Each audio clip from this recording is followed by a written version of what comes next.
नमस्कार। मूर्तिजापूर तहसील कार्यालयातून संगणक चोरीला गेलाय। अतिशय महत्त्वाची बातमी मूर्तिजापूर मधून आपण पाहतोय। मूर्तिजापूर तहसील कार्यालयातून एक संगणक चोरीला गेल्याची घटना समोर आली आहे।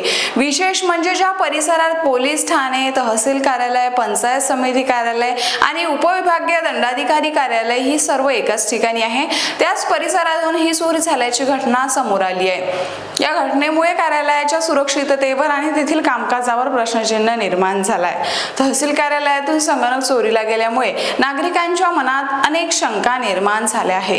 जर कार्यालयातील संगणक आणि महत्त्वाचा डेटा सुरक्षित नसेल तर नागरिकांची महत्त्वाची कागदपत्रे आणि इतर मौल्यवान दस्तऐवज किती सुरक्षित असतील असा प्रश्न आता नागरिकांमध्ये निर्माण होतो आहे।